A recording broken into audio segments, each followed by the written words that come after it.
regarde les dessins animés diffusés sur France 3, TF1 ou Gulli pour les plus jeunes, on peut en citer quelques-uns qui sont devenus intemporels. Certains qui traversent les âges et offrent rire et réconfort à des générations d'enfants. On peut citer en premier les Looney Tunes, de Bugs Bunny à Daffy Duck en passant par Taz, Elmer ou encore Pépé le Putois, et que l'on connaît depuis avril 1929. Et ouais les gars, les Looney Tunes sont presque aussi vieux que Mickey. Ouais, c'est pas très 2021 tout ça. On a donc aussi Mickey et sa troupe, dont j'ai déjà parlé dans le Creepypasta du mois d'octobre. Abonnez-vous. On a Scooby-Doo et toute la bande de Mystère et compagnie que je traiterai dans le prochain épisode. Mais chut. C'est un secret. Chut, la ferme. Et on a aussi, un peu involontairement, les productions Mando World. Vous savez, ces VHS ou DVD au design dégueulasse que nos parents achetaient en croyant faire une bonne affaire, mais qui se résumaient clairement en simple mockbuster. De bons gros plagiats de Disney à la sauce Wish. Alors des fois, ça passait crème. Et d'autres fois, comment dire.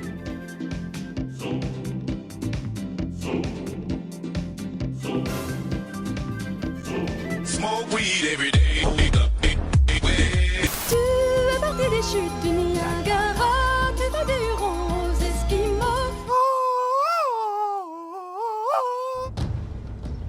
Oh mon Dieu!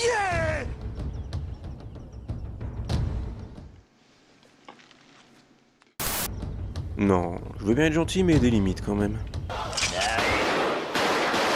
Nancy, utilise la télécommande.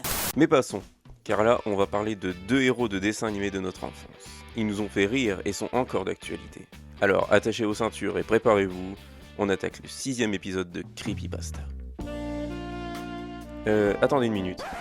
C'est pas le genre de la maison de mettre ce type de musique. Voilà, là c'est mieux.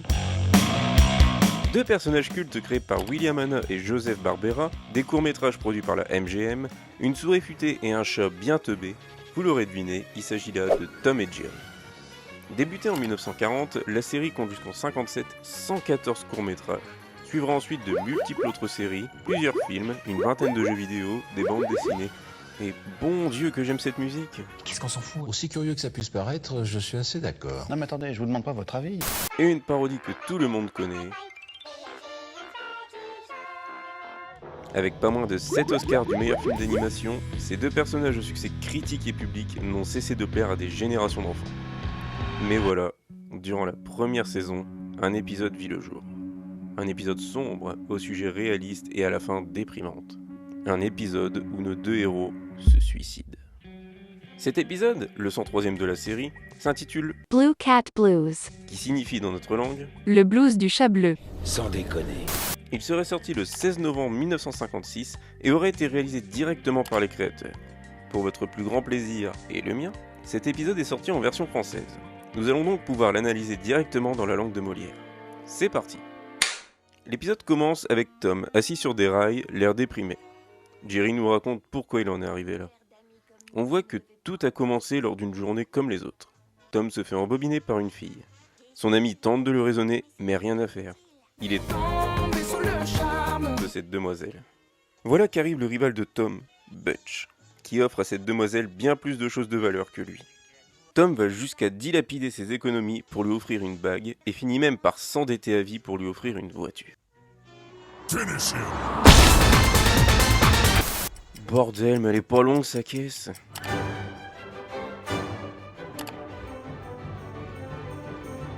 Bon, on va accélérer le mouvement sinon on n'est pas sorti.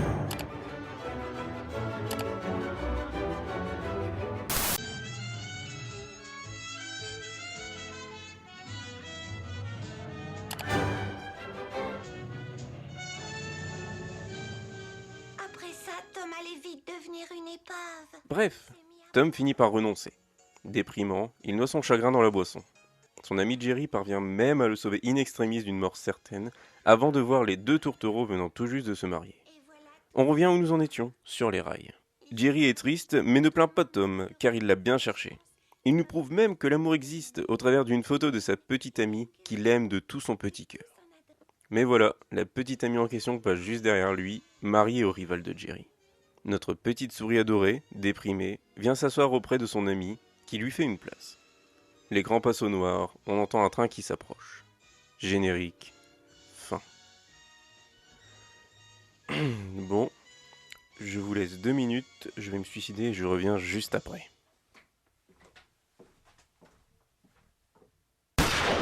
Passons tout de suite à l'analyse. Déjà, il faut que vous le sachiez tous. Cet épisode existe réellement. J'ai fait des tonnes de recherches dessus et pas de doute possible, il est bel et bien passé à la télé. Du coup, parlons un peu de ce qui dérange dedans. Déjà, le fait que ça démarre de cette manière, avec la musique Ce n'est qu'un au revoir en fond sonore.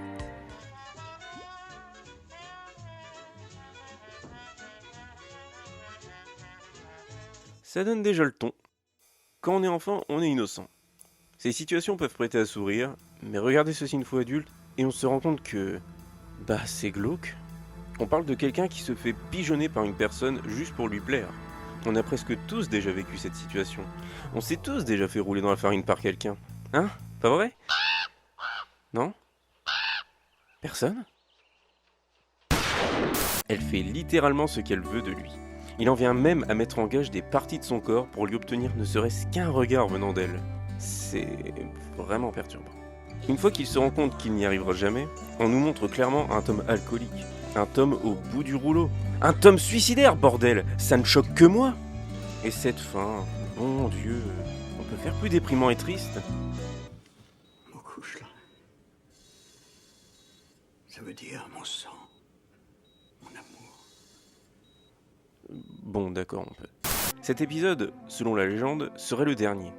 Le site cracked.com publie en 2012 que l'épisode Blue Cat Blues est le dernier de la série et que nos 2 héros se suicident à la fin. Quelle conclusion tragique pour ce duo qui nous a tant fait rire. Eh bien, sachez mes amis que cette information est totalement fausse. Cette info est devenue une légende urbaine à la suite de la publication de ce site. En vérité, le dernier épisode de cette saison est le 114e, Bébé en vadrouille. Alors, avons-nous là une creepypasta? Honnêtement, je sais pas. Il est indiqué que cet épisode n'est pas le dernier et qu'il n'y représenterait pas le suicide de nos chers héros. Mais pourtant, cet épisode traite de sujets délicats, comme de l'aveuglement d'une personne amoureuse au point de renier ses amis, la folie qui peut pousser une personne saine d'esprit dans un gouffre financier, la dépression, l'alcoolisme, et, bien qu'on nous ait dit que non, de gens capables de sauter la vie, en l'occurrence assis sur des rails, attendant le passage d'un train. Cet épisode peut être pris à la rigolade par des enfants, mais est d'un sérieux rarement vu dans un dessin animé. On est capable de tout sacrifier par amour, mais cela ne veut pas dire que c'est la chose à faire. Un épisode tragique, très humain, qui fait réfléchir au sens de la vie et aux choix que nous faisons. Alors, vous voilà prévenu. À l'avenir, faites attention aux choix que vous faites. Voilà, c'est la fin de cet épisode. J'espère que ça vous a plu. Je vous mets en description le lien vers cet épisode. Si vous avez un bon coup de blues ou une déception amoureuse, c'est le moment de le regarder. Vous le trouverez en version originale ou en VF, au choix. Et si vous avez aimé, n'hésitez pas à laisser un pouce bleu, à vous abonner et à me suivre sur mes réseaux sociaux. Vous me trouverez facilement sur Facebook, Insta et Twitter. Les liens sont dans la description. On se retrouve très prochainement dans le 7e épisode de Creepypasta. Ah oui, et le prochain épisode parlera cette fois de la VHS maudite de Scooby-Doo.